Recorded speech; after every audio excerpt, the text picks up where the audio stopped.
Hola, sean bienvenidos a Truco Gallo, el podcast semanal sobre actualidad política y económica de Argentina. Hoy es el episodio número 8. Este es el tercer tramo. Ante la ausencia definitiva del presidente y del vicepresidente, lo que significa que, conforme al texto y sentido de la Constitución, como presidenta de la Cámara de Senadores, asumo de inmediato la presidencia del Estado prevista en el orden constitucional y me comprometo a asumir todas las medidas necesarias para pacificar el país.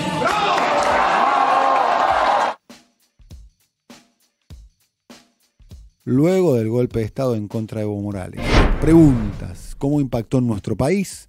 ¿Qué rol tuvo Alberto Fernández en la crisis? ¿Cómo fue su enfrentamiento con la OEA, el de Alberto Fernández, y con Luis Almagro? ¿Se está replicando en relaciones exteriores lo mismo que en política económica? ¿Un giro al progresismo mientras se prepara el terreno para restricciones en políticas domésticas, más precisamente las políticas económicas?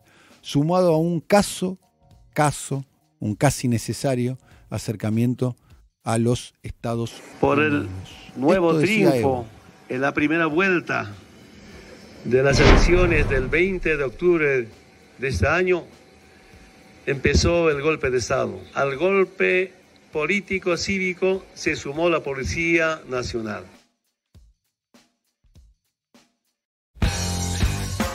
Ha tenido una participación estelar Alberto Fernández, tanto en la gestión del asilo político, su diálogo con Andrés Manuel López Obrador.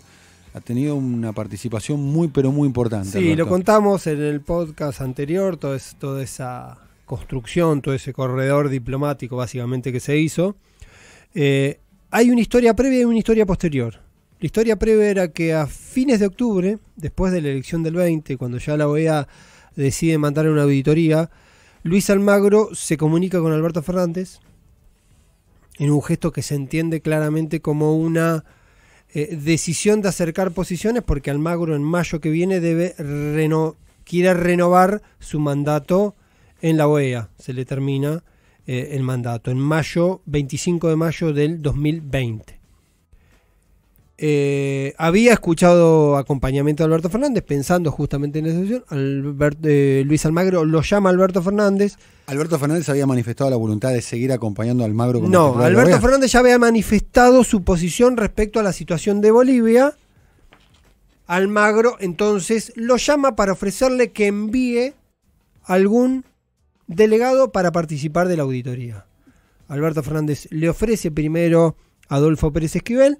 Almagro le dice no, demasiado politizado. Después Alberto Fernández le dice puede ser Tayano, Jorge Argüello. Le dice no, un diplomático no, sino alguien que conozca del tema elecciones. Y Alberto Fernández le termina diciendo bueno, puedo mandar apoderados del PJ. Perfecto, le dice Almagro. Así es como sale. Unas horas después se define, hay un empresario que interviene y se define que vayan Jerónimo Ustarroz, que es el hermano de Juan Ustarroz, el intendente de Mercedes, hermano de crianza, primo de Guado de Pedro, pero Guado de Pedro se crió con la familia de Juan Ustarroz y de Jerónimo Ustarroz, y Santiago Eguren, también un apoderado del Frente de Todos provincial, que tiene como antecedente haber formado parte justamente de la Dirección de Antiterrorismo en la AFI en el gobierno de Cristina Fernández de Kirchner. ¿Por qué cuento esto? Porque a partir de ahí el fin de semana estalló la idea de Almagro diciendo que había 2 espías argentinos participando en la auditoría. Esos 2 espías argentinos habían sido las 2 personas que Alberto Fernández había sugerido por pedido de Almagro para que vayan a participar de la auditoría. Esos 2 espías, en los términos de Almagro, fueron los que después presentaron un informe alterno objetando varias de las presentaciones hechas justamente por la auditoría. Uno de los planteos básicos es que Cristóbal Fernández, el jefe de la auditoría de las elecciones bolivianas, le mandó un WhatsApp a las 2 de la mañana, 2 de la madrugada del domingo, a Jerónimo Ustarroz diciéndole el informe preliminar va a salir hoy. Ese informe preliminar iba a salir martes o miércoles de la semana siguiente. Eso adelanta de alguna manera el golpe, ¿no? La paz ha vuelto a los bolivianos, la libertad, la democracia, la esperanza. Tenemos una Bolivia la cual hay todavía que unir un poco más para liberar algunas preocupaciones. Ya no podemos seguir con mensajes de racismo, de discriminación ni odio. Bolivia es una sola, lo hemos demostrado los bolivianos, esta lucha es de todos los bolivianos. El único nombre que tiene es Bolivia y creo que todos los bolivianos debemos sentirnos orgullosos que de forma pacífica, valiente y devolviendo a Dios al palacio hemos podido lograr que la paz vuelva a Camacho, Bolivia. ¿y qué responde a las personas que lo están tratando de golpista, por ejemplo? No, son los radicales, solamente los radicales hablando de golpistas, no hemos tirado una sola bala. Los muertos han sido de nuestro lado. Sí, pero ha habido una represión hace algunos minutos recién hacia la gente que se estaba manifestando. ¿Estaba al tanto de eso? No, yo lo único que he hecho es venir a hacer lucha pacífica, meter a Dios al palacio y no he reprimido a nadie. Eso sale en informe preliminar a las 6 de la mañana del domingo. A las 7:30 Evo Morales reconoce o toma el guante por el informe y anuncia la convocatoria de elecciones. Unas horas después, el jefe de las Fuerzas Armadas Bolivianas le sugiere a Evo Morales que renuncie. Esa misma tarde Evo Morales desde Chimore renuncia. Esto quiere decir, la teoría de Alberto Fernández es que la publicación adelantada del informe de la OEA adelantó el golpe. Que sentó las bases argumentales para que alguien, si venían diciendo hay fraude, aunque el informe de la OEA en ninguna de sus 13 páginas usa la palabra fraude, dice irregularidades, enumera debilidades, fragilidades y algo demás, que podrían decir de una elección en la Argentina también.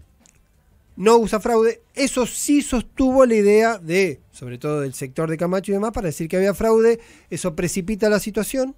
No se reconoce o no se toma como un guiño político lo de Morales de convocar elecciones y termina justamente en la intervención de las Fuerzas Armadas con una historia que conocemos después que se fue precipitando y que tuvo justamente ese componente. Evidentemente a Almagro no le gustó que haya existido ese informe alterno, por decirlo de alguna manera, el paper que hicieron los auditores argentinos, que había tenido alguna particularidad, porque fueron como auditores, después cuando estuvieron en La Paz, tuvieron un rol de veedores, iban a hacer trabajo de campo, no lo pudieron hacer, y que cuando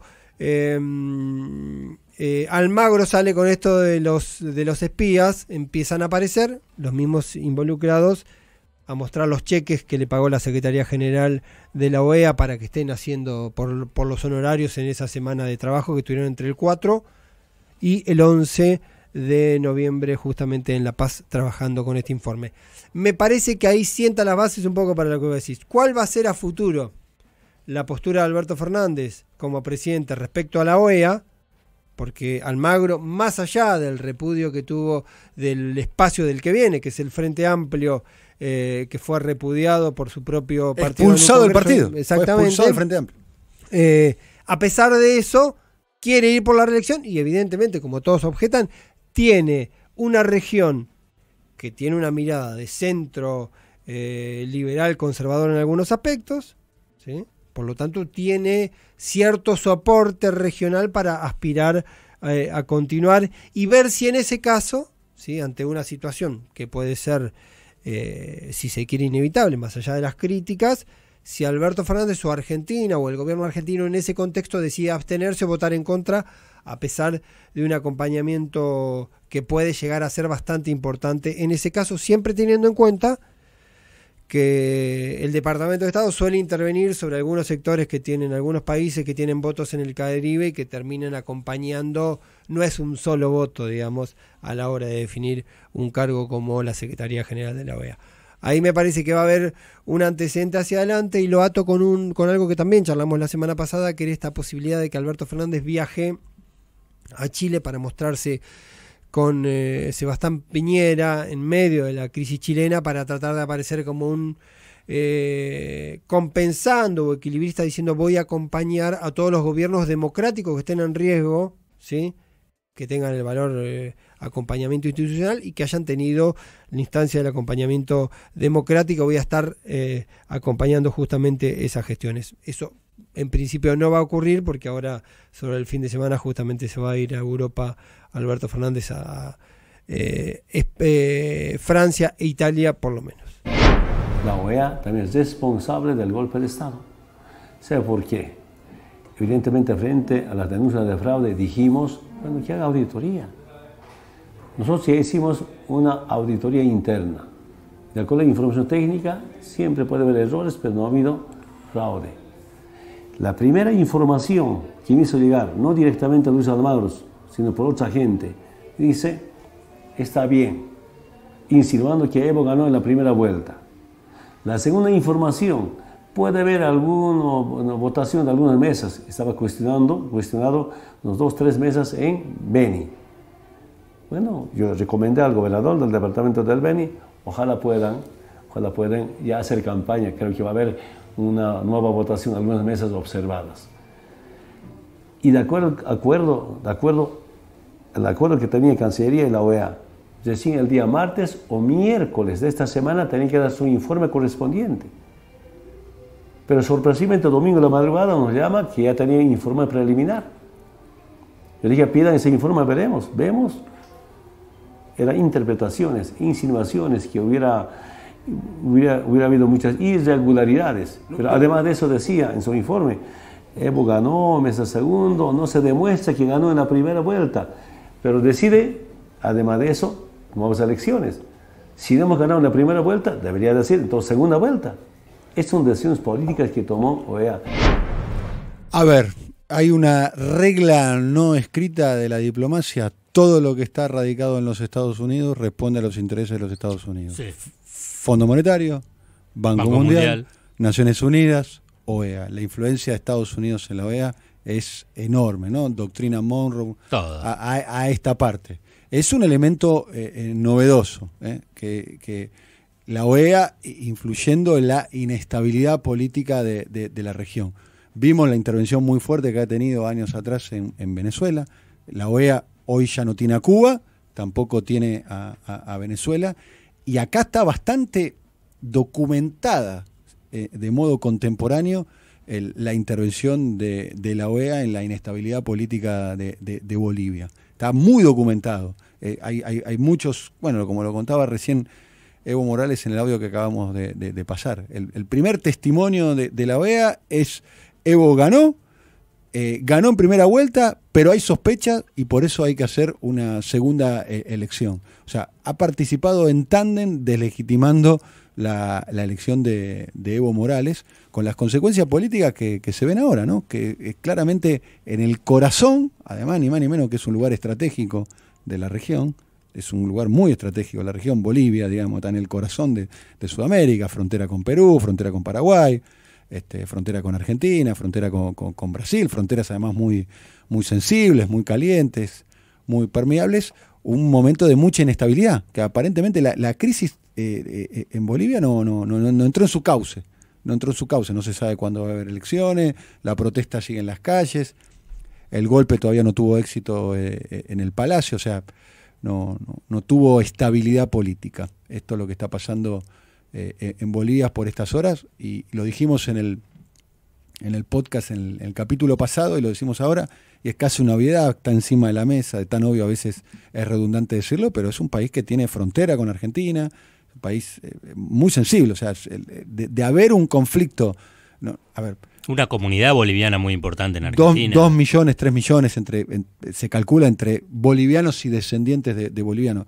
El que lo dijo ahí muy al pasar fue la semana pasada en una reunión importante que hubo en Brasilia de los BRICS, lo dijo Vladimir Putin. Vladimir Putin dijo la palabra prohibida, si se quiere, dijo Siria, no sea cosa que quieran convertir en una Siria, una especie de estado fallido en la región.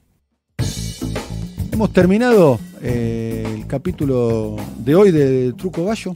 Nos volvemos a ver la semana que viene. Queremos agradecer muchísimo al señor Simón Vilarrubia, que es muy bien Simón, bien Simón. Buen anfitrión. Gran anfitrión Vilarrubia, que es como una especie de Stevie Wonder, porque es un talentoso, realmente. La coordinación, señor Martiniano Cardoso. El diseño gráfico, unos jóvenes muy talentosos de Rosagasario, la Chicago Argentina, cuna de talentos inagotable. Los jóvenes de brasilcomunicación.com, Andrés Rotz, Luca Araos y Lisandro Aira.